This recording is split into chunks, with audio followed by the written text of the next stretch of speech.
Pronto. Graça e paz, boa noite. Estou muito feliz com vocês.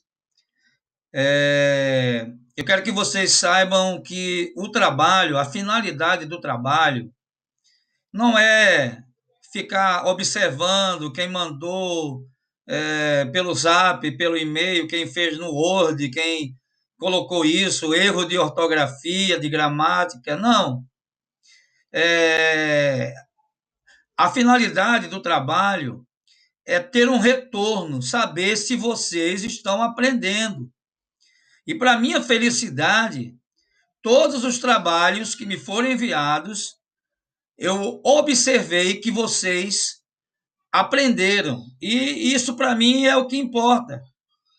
A minha alegria essa semana foi grande ao ler cada trabalho, eu li todos, né? Alguns maiores, outros menores, não tem problema.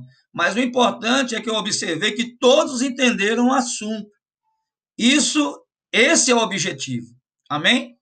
Então, aos irmãos que estão aí, eu falei no início, só repito, que permaneçam com os microfones desabilitados, como estão. Quando quiser fazer uma pergunta, pode fazer a pergunta, não tem problema. Aí vai lá, habilita o seu microfone, faz a pergunta e depois, né, que eu responder, você desabilita, para não ficar dando microfonia e outros sons e ruídos aí, tá ok? Então vamos começar a nossa aula. Semana passada eu parei aqui falando sobre algumas heresias e seitas sobre Trindade. Só para reforçar que eu percebi em alguns trabalhos, houve uma pequena. Algumas pessoas confundiram um pouco o que é heresia e o que é seita. Então vamos lá. Seita é uma denominação que se diz religião, mas que na sua doutrina existem heresias. Então vou repetir. Isso aqui é uma definição minha agora. Seita é uma denominação, aliás, é uma entidade que se autodenomina uma religião, porém, dentro da sua doutrina existem heresias, ok? E heresia, o que é heresia? Eu até falei daquela fórmula, né, dos 4 símbolos matemáticos. É qualquer coisa, qualquer doutrina que acrescente, diminua, subtraia, multiplique, divida a palavra. Então, qualquer doutrina, qualquer conceito que adicione a palavra, subtraia algo à palavra, divida a palavra, interprete de uma outra forma, de uma forma errada a palavra, é uma heresia. E uma seita, para que uma denominação, né, que se autoproclama religião seja considerado seita, basta que ela tenha uma ou mais heresias, certo, na sua doutrina. Então, essa é a definição de seita e heresia, porque alguns irmãos confundiram um pouco no trabalho, e eu estou explicando novamente para que vocês gravem bem o que é seita e o que é heresia. Vamos lá. Dentro daquelas seitas e heresias que existem, né, na Trindade, sobre o assunto Trindade, nós falamos do modalismo ou unicismo, falamos do triteísmo e falamos do subordinacionismo. E eu parei exatamente no número 2, que eu estava explicando o subordinacionismo, e eu parei no número 2, por conta do tempo. Então vamos continuar a partir daqui. Quando a Bíblia fala, lá em Mateus, capítulo 24, verso 36, ela fala: mas daquele dia e hora ninguém sabe, nem os anjos do céu, mas unicamente meu Pai. Quando Jesus aqui afirmou que ele não sabia a hora e o dia que ele iria voltar, ele estava afirmando como homem. Como eu falei para vocês, Jesus, ele era 100% homem e 100% Deus. Só que como homem, certo? Ele não sabia o dia e a hora que ele viria. Por isso que ele fala aqui em Mateus 24, 36, que daquele dia e hora ninguém sabe, nem os anjos do céu, mas unicamente meu Pai. Mas hoje, como Deus, lá sentado no trono à direita do Pai, ele sabe sim o dia e a hora que ele vai voltar. Amém, irmãos? Deu para entender? Tem alguma dúvida? Pastor Mário, Pois não. você poderia dar um exemplo de seita? Exemplo de seita. TJ. Vamos lá. Agora tem que dar nome, né? É, TJ. Tá bom. Uma seita, por exemplo. A questão aqui também, a gente pode levar em conta o princípio do que o pastor Vitor tanto fala. É para salvação? Interfere na salvação ou não? Por exemplo, existe uma denominação que guarda o sábado, certo? Bem, Jesus falou que o sábado foi feito para o homem e não o homem para o sábado. E que Jesus é Senhor no sábado, do domingo, da segunda, da terça, enfim, de todos os dias. No próprio sábado ele curou, ele pregou, né? Ele falou diversas outras, fez diversas outras atividades. É uma heresia. Você pode separar um dia para o Senhor, isso aí seria importante, e a igreja do Senhor, ela separa o domingo. Aí essa outra denominação separa o sábado. Bem, chega a ser uma heresia? Chega, porém, não tem peso de salvação. Entendeu, Aquino? Se você guarda ou não guarda o sábado, você não vai morrer por causa disso.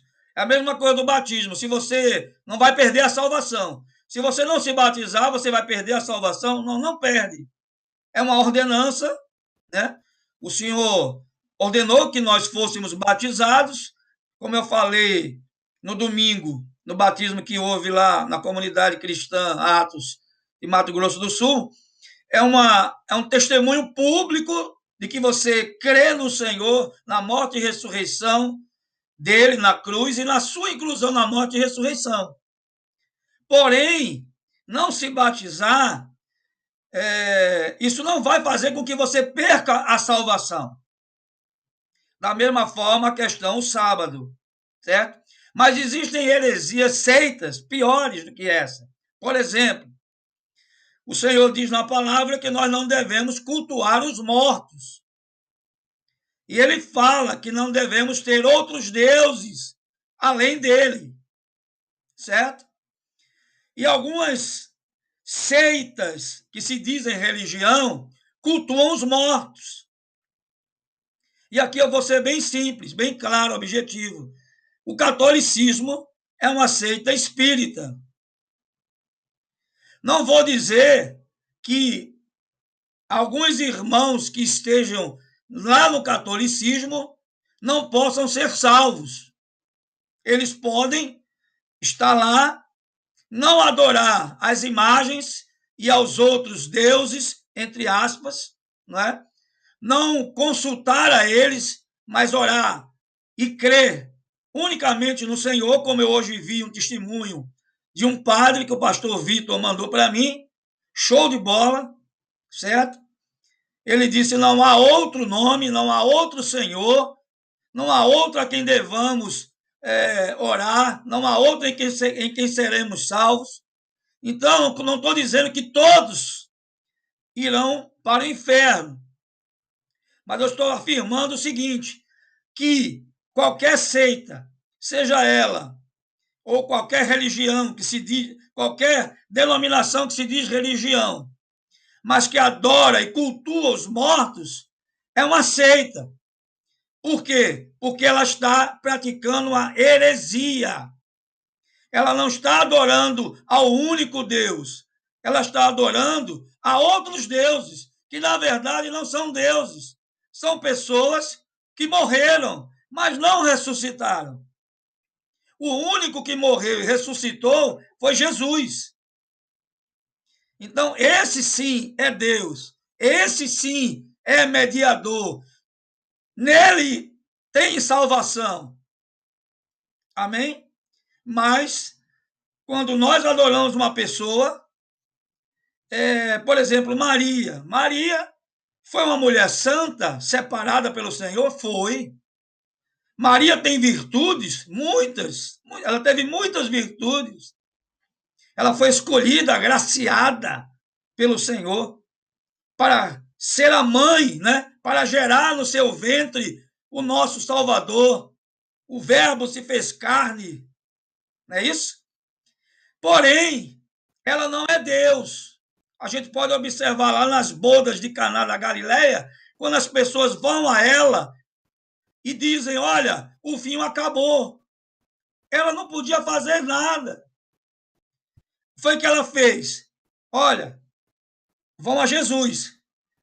O que ele disser, vocês façam. Em outras palavras, ela estava dizendo, eu não tenho poder para fazer nada. Não adianta me pedir, porque eu não posso fazer e nem sou intercessora. Vão direto a ele, peçam a ele e o que ele ordenar, façam. E assim as pessoas fizeram e houve o milagre da transformação da água em vinho. Pastor Então, Mário, amados, ela foi santa, ela foi separada, foi uma pessoa especial, agraciada, sim, mas ela não é Deus. Ela morreu, mas não ressuscitou. Ela está no céu, ou ela, sim, eu creio, não tenho dúvida, mas ela não é nossa intercessora e nem é digna de adoração. O único intercessor é Jesus, o único sacerdote é Jesus, o único sacrifício aceitável é Jesus. Ele é o único e verdadeiro Deus e Senhor. E é a ele que nós devemos adorar. Então, qualquer denominação que se diz religião, mas adora e ora a um Deus que não seja o Senhor, Pai, Filho e Espírito Santo, é uma seita. Deu para entender aqui, não aí? olha, nós temos uma pergunta do irmão Iago. Certo. Pergunta se a teologia da prosperidade, se ela é uma heresia ou se é algo aceitável no reino de Deus. Bem, Iago, a pergunta foi muito boa, né?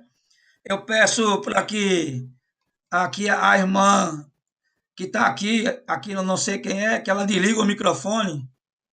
Essa irmã aqui de cima, do Gálatas J7. Como é seu nome, irmã?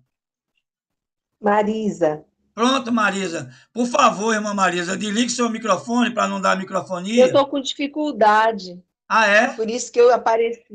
Não, não tem problema, pode Peraí. aparecer. É só o microfone que às vezes dá microfonia, mas não tem problema. Pronto. Ela... Iago, conseguiu. Iago, é o seguinte: teologia da prosperidade. Meu irmão, isso é uma coisa do inferno, do capeta. Nós cremos em prosperidade, sim, mas prosperidade não é diretamente ligado ao dinheiro, à riqueza. As pessoas pregam por aí que se você não tiver um carro novo, uma casa nova, não tiver muito dinheiro no banco, não fizer viagens, né, você não é próspero, não é um abençoado, não é um cristão. Isso é uma heresia. Eu me lembro de um pastor que o irmão foi dar um testemunho e dizer para ele: Deus me deu um fusquinha. Aí ele disse, pastor Vitor, e não foi Deus, não, foi o diabo. O diabo que lhe deu fusquinha. Porque se Deus fosse dar, Deus lhe dava uma BMW. Misericórdia, meu irmão. Isso é ignorância. Isto é ignorância. Prosperidade que Deus garante para seus filhos é ter todas as suas necessidades básicas supridas. Ou seja, não vai me faltar o que comer, não vai me faltar o que vestir, não vai faltar onde dormir. É essa prosperidade que Deus nos garante, nos promete. Não quer dizer que eu tenho que ter roupa nova todo dia, toda hora, usar uma roupa nova a cada dia. Não. Se essa camisa aqui, ela durar, digamos, 1 ano, e ela está em boas condições, eu estou suprido. Eu não preciso de outra. Se eu tenho um carro, mas esse carro já tem 10 anos de uso, mas é um carro, é uma bênção. Eu estou suprido. Me leva a todo lugar. Eu não preciso ter um carro zero e trocar de carro de 6 meses.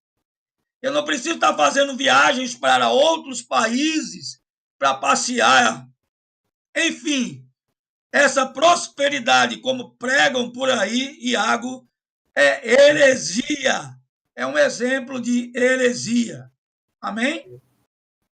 Posso continuar? Tem outra pergunta aqui do Tiago Farias. Manda aí, Vitor. Igrejas que usam o modelo G12, que enaltecem o princípio de honra, multiplicação discipular e atos proféticos também?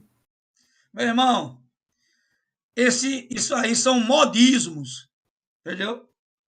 E em vários casos chega a ser heresia, porque eu vi muitas igrejas que há 20 anos atrás começaram com esse movimento que veio lá do César Castelhano, ele é de onde aqui, César Castelhano? Do México, não, é... Colômbia. Da Colômbia, César Castelhano da Colômbia e do pastor Ralph Neighbor dos Estados Unidos. Veio essa visão do G12, totalmente distorcida, um modismo, e que levou muitas igrejas a se dividirem. Por quê?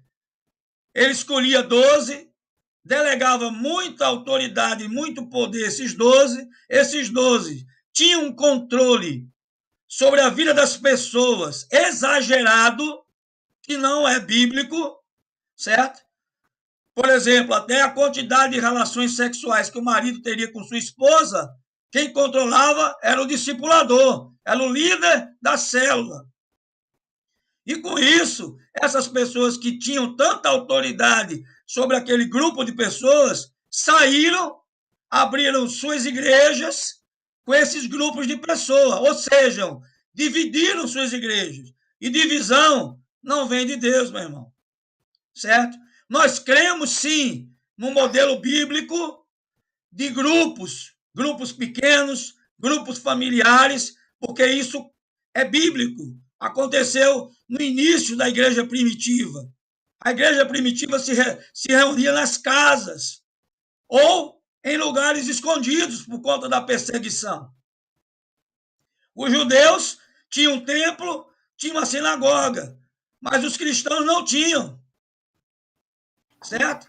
E eles se reuniam nos lares, nas casas. Você vai ver isso no livro de Atos, nas cartas de Paulo, do apóstolo Paulo. Então, esse modelo é bíblico, porém, da forma como ele foi apresentada na visão G12, ele se tornou uma peste, uma maldição no meio da igreja do Senhor. Mais alguma pergunta, pastor? Se não, quero continuar. Algum irmão aqui com alguma dúvida? A hora de tirar dúvida é agora, gente. Vamos aproveitar. Vamos aproveitar. A gente precisa entender que a aula, ela não é algo do professor para vocês. Tem que haver uma reciprocidade. Então, se tem qualquer tipo de dúvida com relação a esse assunto, aproveita o professor, explora, porque aí é uma bênção sem tamanho, viu? Homem conhecedor da palavra de Deus, doutor em teologia. A hora é agora da gente tirar todas as dúvidas. Não precisa ter vergonha, não, porque não existe pergunta besta. É verdade. Toda dúvida é uma dúvida que tem que ser tirada. E o nosso doutor aí, ele está apto para tirar qualquer dúvida que vocês tenham. A irmã Helena tem uma dúvida aqui. Pode perguntar. Glória a Deus, né? Por isso, né? Eu não sou nada, mas o Senhor, Ele é tudo. Ele está apto ou isso é com o tempo? Qual é a divisão, realmente? Como que eu enxergo isso? Biblicamente, para explicar para outra pessoa. A pergunta da irmã Helena é o seguinte. Certo. No nosso ministério, a gente tem por norma permitir que todos ceiem, justamente para poder participar do sangue do corpo de Cristo, uma vez que aceitaram Jesus. Então, ela está perguntando se isso é o correto ou se existe algum dogma, critério, né? Algum critério para participar da ceia. Irmã Helena, infelizmente, as pessoas, as instituições são feitas por homens. E nós, homens, somos falhos, né? Os homens, infelizmente, colocaram muitos critérios para algumas coisas simples, colocaram muitos critérios. Se você observar como é que era celebrada a ceia no Velho Testamento, era em família. E você podia até chamar o vizinho para celebrar com você. Então participavam os adultos, as crianças, os adolescentes, todos participavam. No Novo Testamento, a ceia também foi celebrada várias vezes, ela era celebrada nos lares, entre as famílias e os irmãos que ali estavam, vizinhos, amigos, irmãos em Cristo. Não havia nenhum critério, olha, tem que ter 40 anos de igreja, ser batizado nas águas, batizado no Espírito, para poder celebrar, participar da Santa Ceia. Não, você tem que crer no Senhor Jesus, na obra da cruz, na morte e ressurreição dele e na sua inclusão nessa obra. Crê nisso? Creio. Pode participar. Crê nisso? Creio. Pode ser batizado. Tem gente que tem 40 anos de igreja e não foi batizado nas águas ainda, por causa dessas imposições de homens. Qual o requisito para ser batizado nas águas? Crer no Senhor Jesus. Somente isso. Agora, os homens inventam muitas coisas, criam barreiras para dificultar as pessoas a terem acesso àquilo que é direito delas, que Jesus conquistou lá na cruz. Amém? Amém. Muito obrigada. Mais alguma coisa, queridos?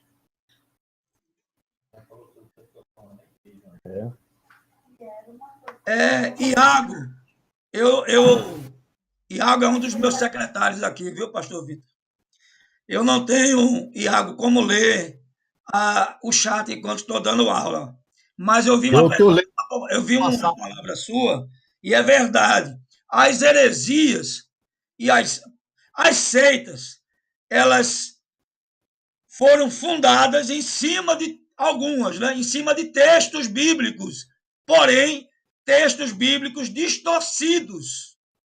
Distorcidos. É verdade o que você falou. O fundador do Testemunho de Jeová saiu de onde? Do meio da igreja evangélica. Da Adventista Sétimo Dia saiu de onde? Do meio da igreja evangélica. O fundador lá dos Mormons saiu de onde? Do meio da igreja evangélica. Certo?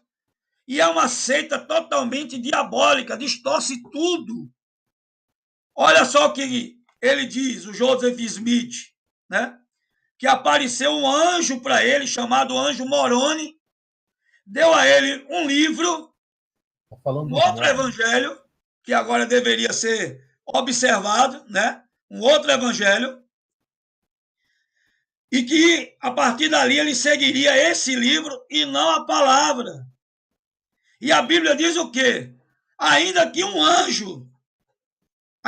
anjo venha e fale algo que venha de encontro a essa palavra, seja considerado anátema, maldito. Infelizmente, o que Iago falou, bem oportuno, as seitas, elas se baseiam na própria palavra, só que distorcida, acrescida, diminuída, dividida, multiplicada, adicionada. Não é a palavra pura, infelizmente. Muito bom, Iago. Existe uma outra pergunta, Pode pastor. perguntar. A Cláudia Daísa. Ela pergunta sobre o batismo nas águas, se existe uma idade determinada. Olha, não existe uma data determinada, porém, pastores, teólogos convencionaram, isso aí foram os homens, né? Convencionaram que a partir dos 12 anos, a pessoa tem condições de discernir o que ela está fazendo. Porque, por exemplo, a Igreja Católica batiza crianças. O batismo significa o quê? Arrependimento, mudança de vida, nova natureza, morte e ressurreição com Jesus Cristo. Uma criança não pode discernir isso. Então, aquele batismo não é válido. Agora, uma pessoa de 12 anos, ela tem condições plenas de discernir o que ela está fazendo. Ela tem condições plenas. Então, foi convencionado que a partir dos 12 anos pode ser batizado. Contudo, nos nossos dias, certo? Nos dias que nós vivemos, para vocês terem uma ideia, uma criança de 6 anos, o meu neto tem 8, uma criança de 6 anos nos nossos dias tem mais informações do que tinha um senador na época de Nero. Uma criança de 6 anos hoje, por conta da internet, das mídias, da globalização, enfim, ela tem mais informações do que tinha um imperador na época de Nero, imperador de Roma.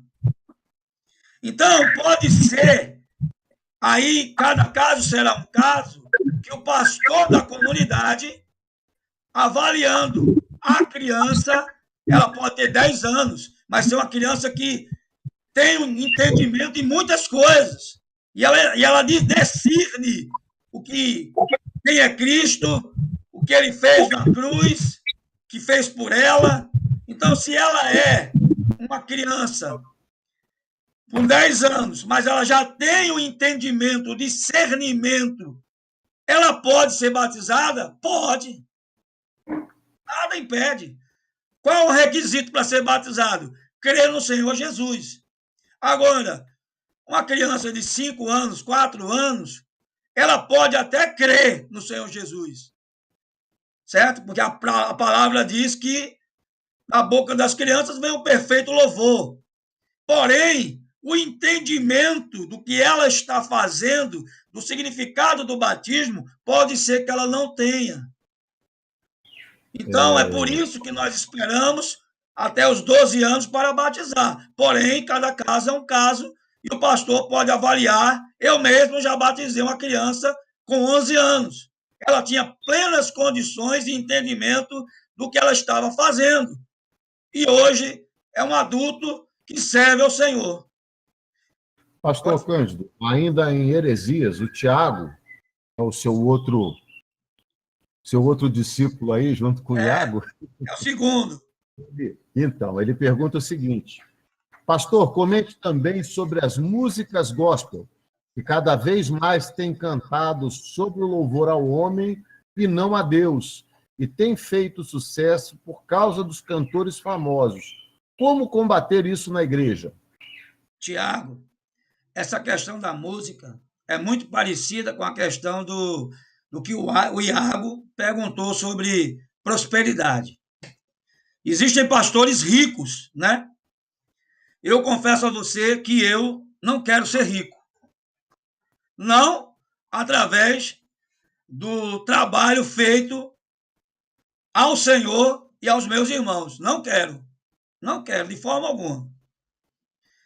Agora, eu sou militar aposentado, concursado, recebo o meu salário e vivo dele, graças a Deus. Pronto. Eu, certo, acredito que a grande maioria desses cantores gospels vão ser cobrados e muito cobrados. Porque eu duvido que um cantor desse ou uma banda dessa que cobra 50, 100 mil, 200 mil, 500 mil para se apresentar numa igreja, eu duvido que ele dê o dízimo desses 500 mil, 200 mil. Não dá. Mas não é por causa disso, não, meus amados, porque dízimo não tem peso de salvação. Não é por causa disso, não. É porque eles ostentam uma vida, certo? De realeza, né? De riqueza. E o que eles têm feito pelos pobres e necessitados, pelos órfãos e pelas viúvas, o que eles têm feito pelas pessoas moradores de rua da sua cidade, do seu país, de outras nações, onde eles estão investindo o seu dinheiro. Começa por aí. Eu vejo que apenas vem a nós, não existe vosso reino. É só vem a nós. Compre minha música, compre meu CD, compre meu CD, compre minha música, me chame para pregar. Eu cobro 40 mil numa pregação. Misericórdia, mesmo. Eu não cobro nada para ministrar em igreja alguma. Misericórdia. Vão ser cobrados. Agora tem um outro fator, Tiago, aí. Uma outra questão. As heresias que existem nas músicas gospel. Como você mesmo falou, a maioria das músicas hoje tiraram Cristo do centro. Cristo deixou de ser o centro e colocou o homem no centro. Isso tanto nas músicas quanto nas ministrações, nas pregações. Elas são apenas para massagear o ego. Massagear seu ego, deixar você feliz, em paz. Mas elas não glorificam a Deus. Elas não exaltam o Senhor. São músicas feitas para agradar aos homens. São pregações feitas para agradar aos homens. E a pregação que agrada aos homens desagrada a Deus. Por que não se prega mais sobre pecado hoje nas igrejas? Porque as músicas não falam de pecado. Por que não se fala mais? Porque o irmão ali está em adultério, e se eu falar em pecado, ele sai da igreja e eu perco o dízimo dele, que o dízimo dele é muito grande. Então ninguém pode falar em pecado na igreja. Misericórdia, é o que está acontecendo. As músicas não falam de arrependimento, não falam de arrependimento, de pecado, da necessidade de nascer de novo, da necessidade de manifestar o fruto do Espírito.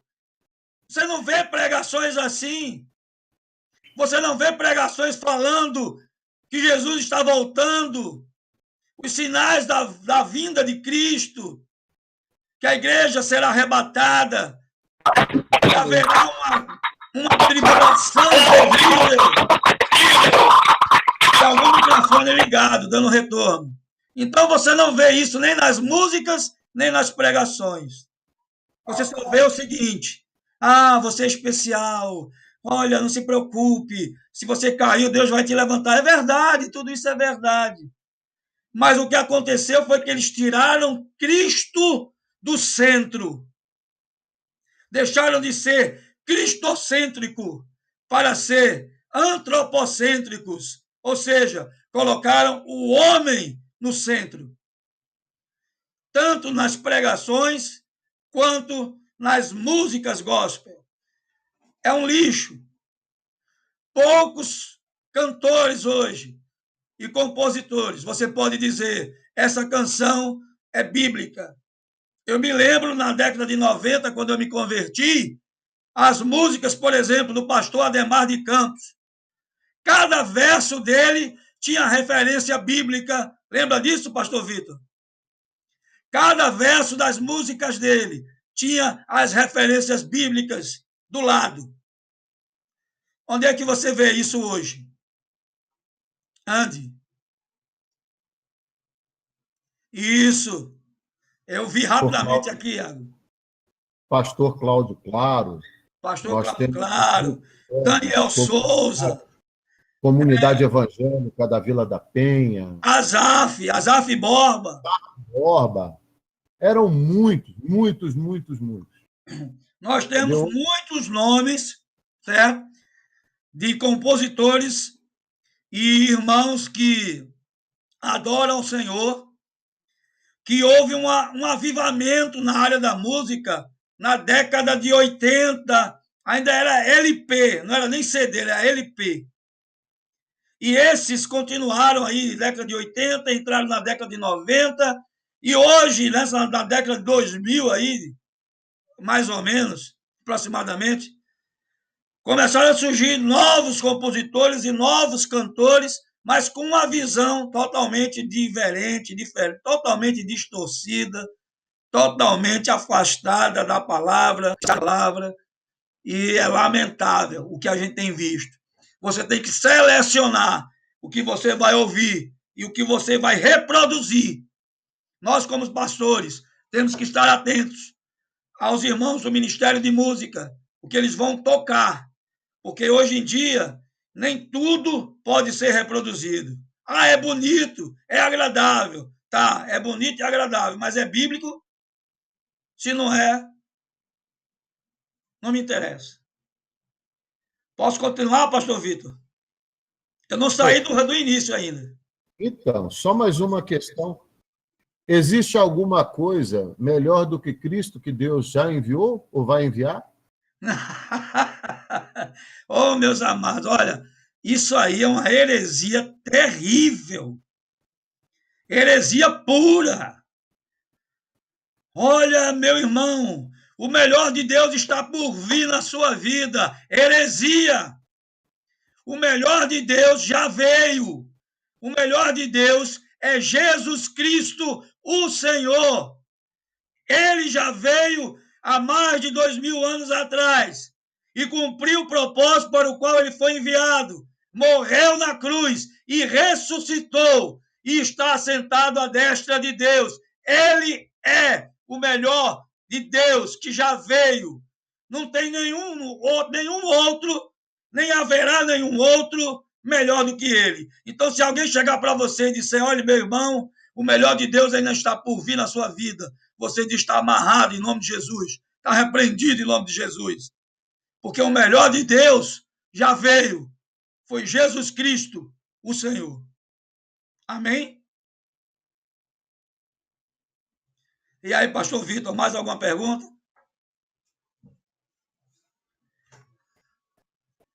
Pois não, irmã? A irmã Cida quer fazer uma pergunta. Pode perguntar.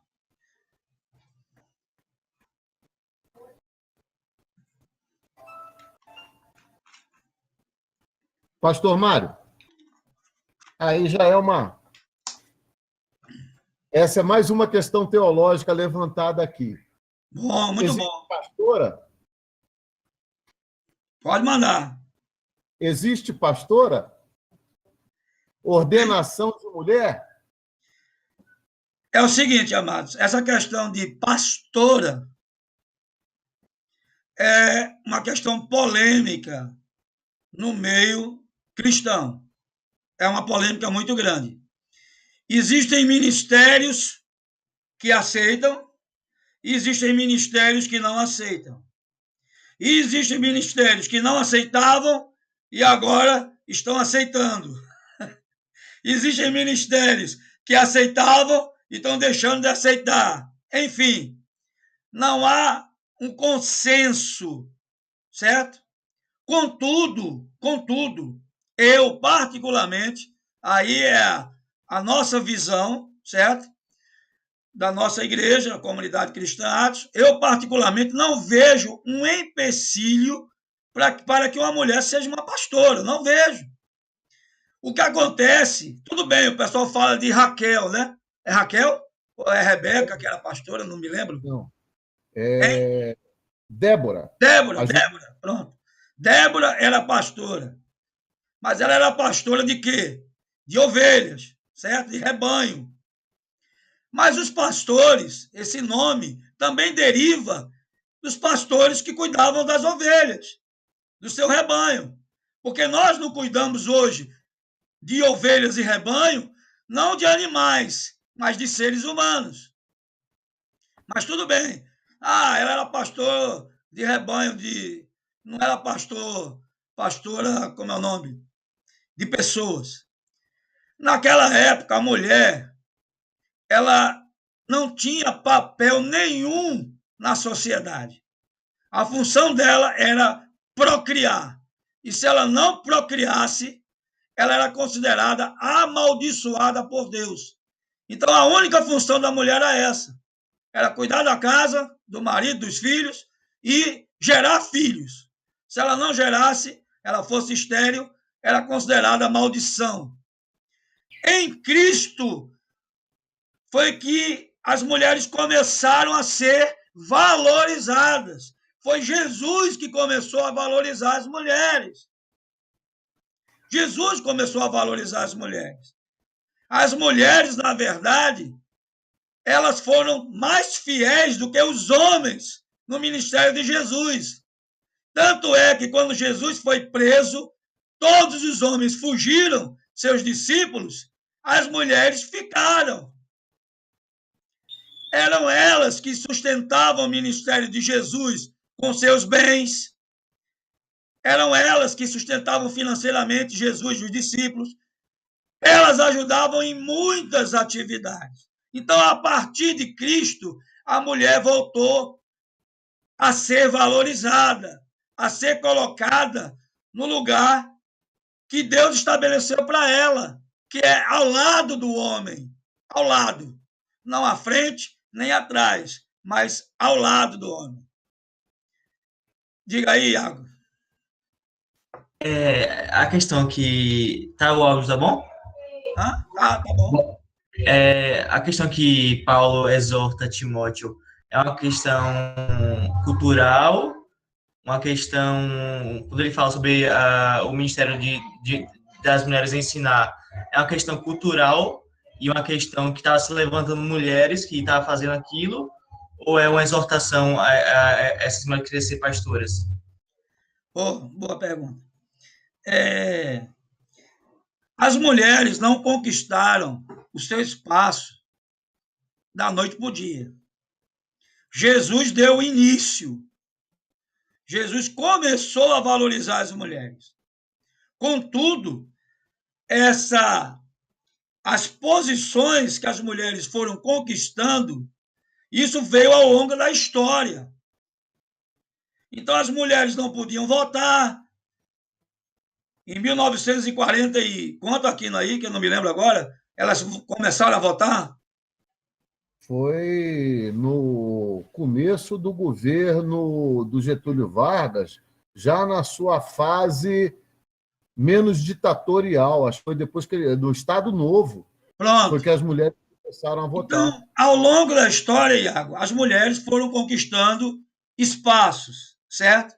Naquela época, o contexto ali, como você falou, o contexto histórico, cultural, certo? E até para haver ordem na igreja, Paulo deu algumas direções. Por quê? A mulher, ela não podia entrar no templo, ela ficava do lado de fora, certo? Ela não podia. Antes de Jesus. Quando a igreja começou, as mulheres estavam lá, envolvidas, junto com os homens. E aí, como elas estavam envolvidas, elas antes não tinham acesso. Elas ficavam somente ali no átrio, certo? No pátio. Elas não tinham acesso ao templo. Agora elas estavam tendo acesso. E aí, vem aquela questão, né? Eu fiquei calada. A mulher tem necessidade de falar 30 mil palavras por dia. Aí você soma aí, né? Vamos dizer, 4 mil anos de história calada. Meu irmão, no dia que disser que pode falar, você prepara o ouvido. Prepara o ouvido. Então, Paulo, por questões ali, certo? Para trazer ordem ao culto, naquele contexto, certo? Naquele momento, ele deu essa direção. Mas, ao longo da história, as mulheres foram conquistando seu espaço. Começaram a surgir missionárias, não é isso? Mulheres sendo enviadas aos 4 cantos da terra para pregar o evangelho, abrir igreja. Eu conheci uma irmã no Acre, que ela foi enviada pela igreja presbiteriana para o Acre, para abrir uma igreja presbiteriana. Ela foi, evangelizou, abriu a igreja, quando estava tudo pronto, veio um pastor e assumiu. E o que ela fez? Ela fez a função de pastor, meu irmão. Certo? Ela só não foi reconhecida, só não teve o título, o nome, mas ela exerce. A esposa de um pastor, ela pode até não ser chamada de pastor por alguma denominação, mas ela exerce a função de pastora, porque ela aconselha as mulheres, pelo menos era assim a minha esposa quando eu estava pastoreando a igreja. Perdão. Ela aconselhava as mulheres, aconselhava os casais junto comigo, ela pregava na igreja, nos cultos, ela me substituía quando eu não estava presente em qualquer culto. Ela celebrava casamento comigo. Então, ela já tem a função. Agora, se ela vai ser chamada pastora ou não, aí é uma questão de cada denominação. A nossa comunidade cristã Atos não vê nenhum empecilho, certo? Não é uma questão de salvação, certo? Se ela for chamada, ordenada pastora ou não, ela não vai perder a salvação por causa disso. Então, nós não vemos empecilhos. Alguns pastores veem, não tem problema. Mas o que eu quero dizer é que existem, sim, mulheres que são esposas de pastores que exercem a função pastoral. Tem muitas que são caladas. Talvez vocês conheçam algumas que não fazem nada, que não se envolvem na obra, que não querem orar, não querem ministrar, não querem fazer nada. Fica só sentadinho ali no culto, assistindo, dá a paz para um, para outro e vai embora. Mas tem esposas de pastores que são tão quanto envolvidas na obra quanto os próprios pastores. E eu vou além. Existem igrejas que eu conheço que as esposas são mais envolvidas do que os próprios maridos, pastores. E vou ainda além, Iago. Eu conheço ministérios que a esposa do pastor tem mais unção e mais graça para pregar do que o próprio pastor. Então, a gente vai para aquela questão. Se Deus não limitou a unção, o chamado, a graça, aquela mulher para exercer aquele chamado, quem sou eu para limitar? Entendeu? Eu respeito o ministério que não ordene pastoras. Não chega a ser heresia. Não é questão de salvação. E respeito ministérios que ordenem, como é o caso do nosso. Também não é uma heresia, nem é questão de salvação. É questão de reconhecimento. A gente só ordena uma mulher pastora se realmente ela exerce a função pastoral. Se ela tem o chamado de Deus, se ela tem a unção do Senhor. Se ela tem a unção do Senhor e o chamado de Deus, quem sou eu para dizer que ela não é uma pastora? É sério, né? Mais alguma pergunta, pastor Vitor? Hoje nem teve aula, né? Foi só dúvida. Não, teve. Oxe, se tivesse uma aula melhor do que essa, eu não saberia. É verdade, é verdade. Mais alguma pergunta? Podem fazer, porque daqui a pouco vem o pastor Zimar. Não, eu gostaria só de deixar, voltando a essa questão da pastora, eu gostaria de dizer para as nossas valorosas servas do Senhor. Amém. A questão transcende ao Novo Testamento, tá? No Antigo Testamento, Débora, lá no livro de Juízes, capítulo 4, Débora, ela não era só pastora, não. Ela era profetisa. O nome do marido dela só se foi conhecido porque colocou lá, Débora profetiza, mulher de Lapidote. Senão ninguém nunca ia saber quem foi Lapidote. E ela era juíza aqui. Ela julgava Israel naquele tempo. Então, não iam levar as questões tribais de todo o povo de Israel para um homem, não. Era para a mulher chamada Débora, que inclusive esteve à frente na batalha e falou, olha, quem vai ser lembrado por ganhar a batalha sou eu, falou para o general.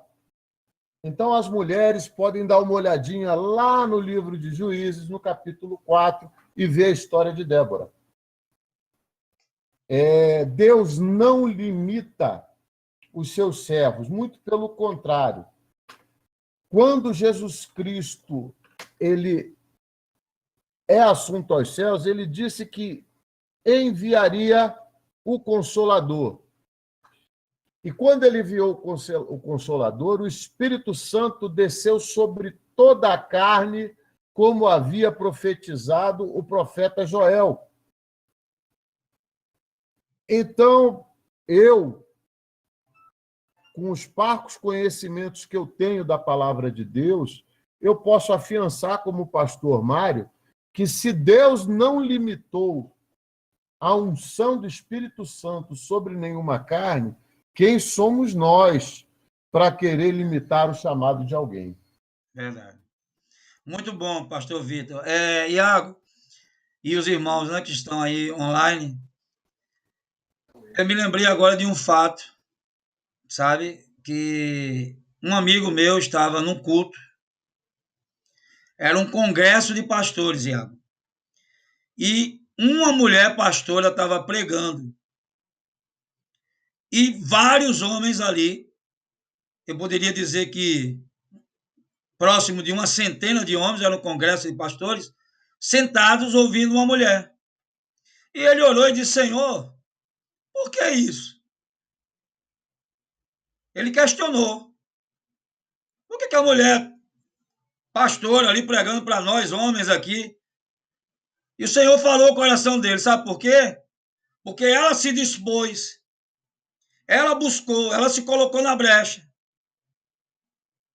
E aí eu a capacitei, por isso eu estou usando ela. Porque vocês ficaram aí sentados, não querem nada.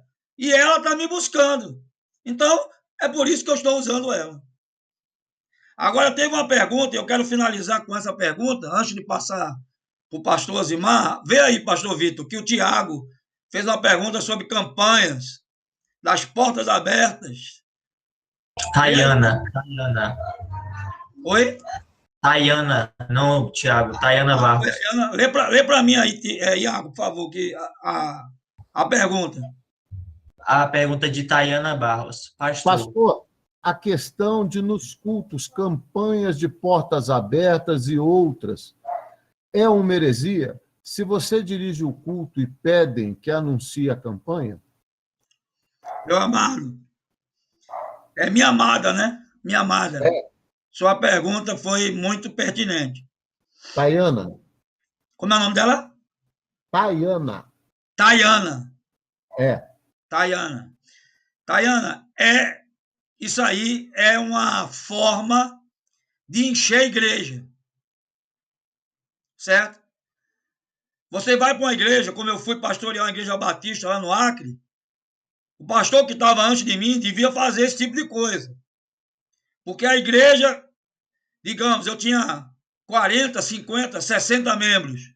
Não me lembro agora exatamente, mas era por aí, 60 membros. E a irmã chegava para mim e dizia, pastor, por que o senhor não faz a campanha das portas abertas? Campanha da vitória, campanha de não sei o quê? Porque o senhor fazendo assim, 7 semanas, 12 semanas, as pessoas vêm para o culto da quarta-feira.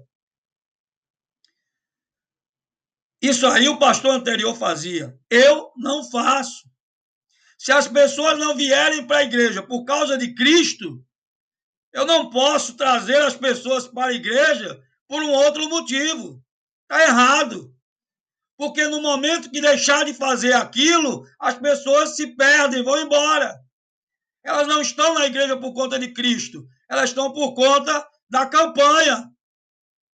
E eu conheci pessoas que iam para essas campanhas, pessoas que eram da macumba, que eram da magia negra, da feitiçaria, espíritas, pessoas que nem criam em Deus, ateus, mas eram atraídos pelas campanhas, pelos slogans, pela publicidade que era feita. E eu dizia, meu irmão, você é cristão? Não, sou não. Sou espírita. Sou da Umbanda. Mas eu gostei do tema e estou participando. Aí, quando terminou, vamos ver se dá resultado, né? Quando terminou aquela campanha, cheguei para ele, e aí, meu irmão? Não, eu gostei muito, pastor, gostei muito. Mas e aí? Não, vou continuar sendo espírita. Mas gostei muito da campanha. Qual foi o fruto dessa campanha? Nenhum. Nenhum.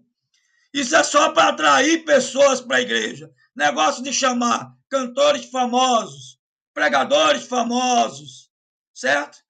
Fazer campanha da 7 semanas de prosperidade, 7 semanas de libertação, 7 semanas de não sei o quê. Isso é só para encher a igreja, mas não produz nada na vida de ninguém.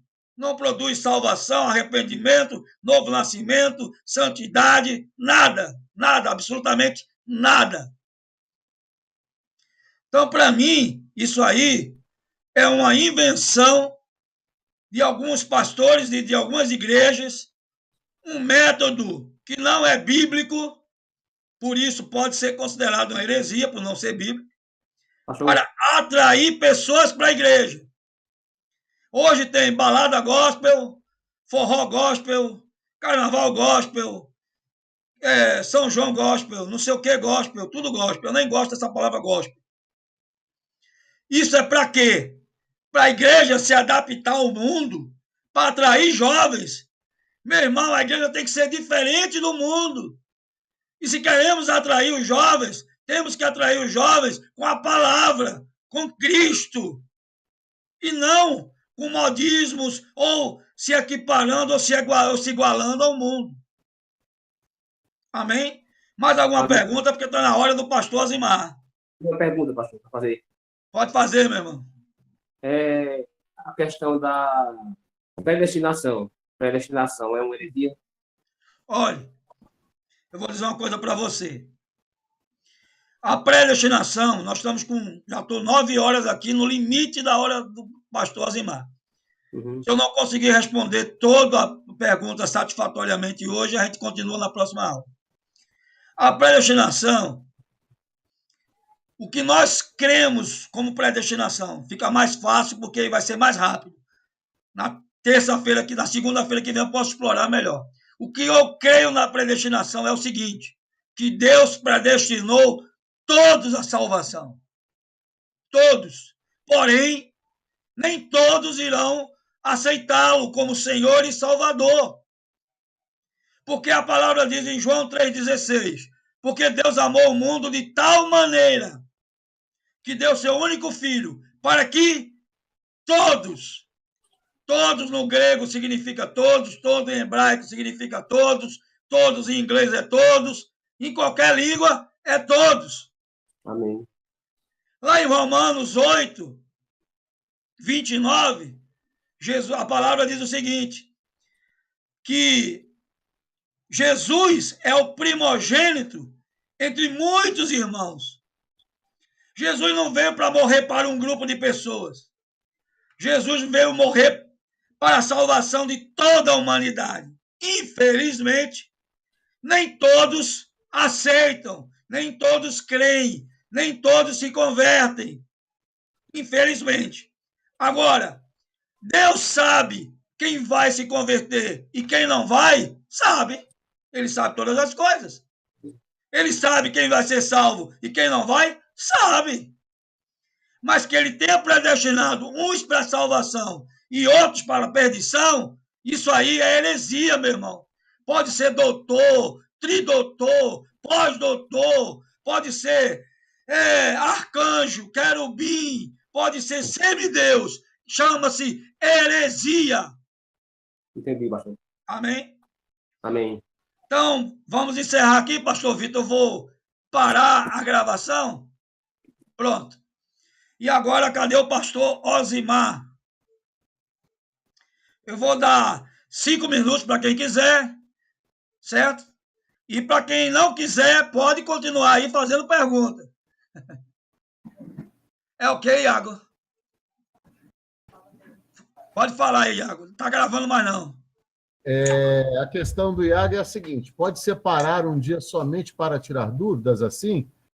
Eu vou responder a todos os alunos do curso. Amados, todos os dias, com exceção da segunda-feira, nós podemos tratar de qualquer dúvida que vocês tenham sobre qualquer assunto, desde que ele esteja sendo ministrado ali pelos professores, ou o pastor Mário, ou o pastor Osimar, entendeu? Todos nós estamos disponíveis para vocês.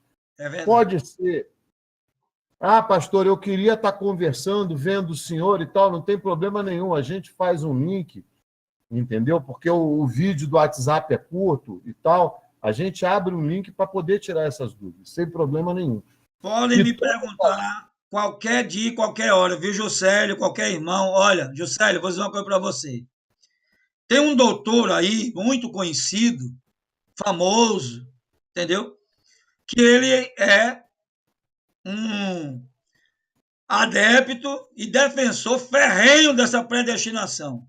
Eu não creio num Deus dessa forma. Entendi. Que cria, né? Digamos, que vai criar 10 pessoas, mas 5 ele já escolhe. 5 vai ser salva e 5 vai para o inferno. Aconteça o que acontecer. Eu não creio num Deus desse. Eu creio num Deus, sim, que mandou seu filho para morrer pelos 10 e esperando que os 10 se arrependam e se convertam, para que os 10 sejam salvos. Agora, infelizmente, um ou outro pode se perder, pode não querer crer, não querer aceitar, não querer se arrepender. Aí é outra história, é o livre-arbítrio. Mas esse negócio de predestinação, isso é coisa do capeta. Amados, Ok. contra a teoria da predestinação pessoal, que Deus escolheu uma pessoa em detrimento de outra, eu concito aos irmãos que leiam o capítulo 18 das profecias do profeta Ezequiel. Muito bom, Aquino, bem lembrado.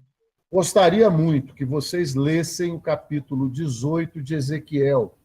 Amém, pastor. Amados, Deus é amor e Deus é justiça. Se qualquer ato de Deus levar a menor injustiça, ele não é Deus. Verdade. Deus não se contradiz de Gênesis a Apocalipse, muito pelo contrário. Todas as promessas feitas na antiga aliança, elas têm no Senhor Jesus o sim e o amém. É verdade. Amém. Então, são coisas que nós precisamos entender sem filosofar muito. O problema de grandes pensadores em teologia é que, para defender algumas teses, eles vão ao extremo da heresia. Verdade. Certo? Eles vão ao extremo da heresia. Deus, as coisas de Deus são de uma simplicidade sem tamanho. É por isso que o próprio Senhor diz que as coisas de Deus são loucuras para o sábio. E aprove a Deus salvar o homem pela loucura da pregação. É verdade. Ora, se Deus salva através da loucura da pregação, você acha que Deus ia separar alguém? De forma alguma.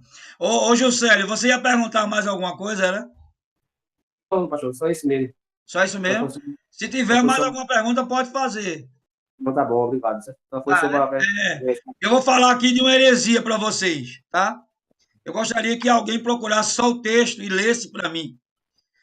Manda o Existem texto aí muitas que eu já estou. igrejas, pastores e irmãos que dizem assim: que o Senhor te dê porção dobrada do seu espírito. Isso é uma heresia, certo? Se você observar, Elias, né, ele passa o ministério para Eliseu, e o que Eliseu pede é porção dobrada do teu espírito. E espírito ali está com E minúsculo. Significa o espírito do homem. Ou seja, a unção que Deus deu a Elias era uma. Eliseu pediu a unção que estava sobre Elias dobrada. E se você observar Eliseu, né, você vai ver que Eliseu fez o dobro dos feitos de Elias. Certo? Mas não é a porção dobrada do Espírito. Sabe por quê? Isso é uma heresia.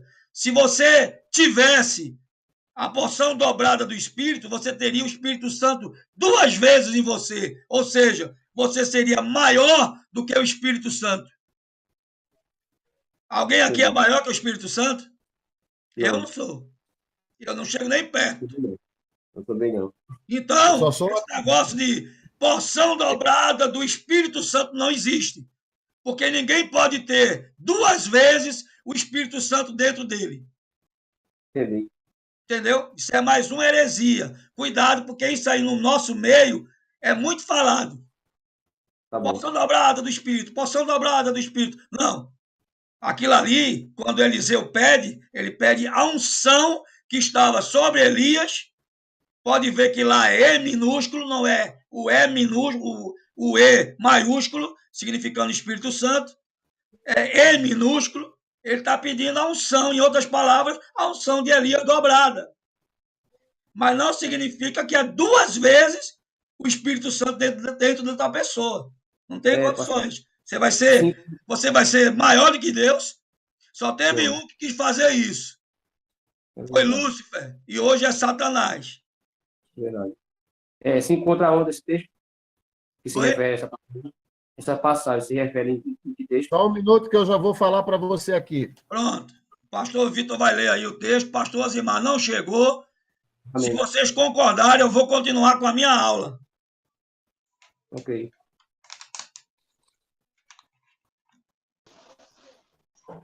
Tem uma pergunta do irmão Tiago. Achou, Iago? Achou o texto? Não, tem uma pergunta no chat do irmão Tiago. Qual é a pergunta? Enquanto o pastor Vitor procura o texto. Pastor, e sobre o chamamento ao avivamento e eventos que pregam isso, também é heresia? Como é? Não entendi, Iago. E sobre o chamamento ao avivamento e eventos que pregam isso, também é heresia? Eventos que buscam o avivamento, é isso? É essa a pergunta, é? É isso, irmão Tiago? Paz, pastor. Paz, são pregações que falam que o avivamento vai chegar, que clamem por um avivamento onde, na verdade, deveria se olhar para uma vida de arrependimento. Então, muitas vezes, um exemplo, feito o evento do Descende, que teve em São Paulo. Todo aquele ajuntamento para clamar por um avivamento. Isso também é heresia? Tiago, você já respondeu a sua pergunta. Você mesmo respondeu a sua pergunta. O avivamento começa, sabe com o quê? Com arrependimento, novo nascimento e salvação.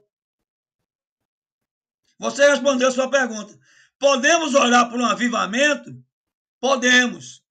Podemos buscá-lo? Podemos. Mas avivamento não significa milagres, prodígios e maravilhas. Pode acontecer. Mas avivamento significa arrependimento, salvação, novo nascimento. Isso é avivamento.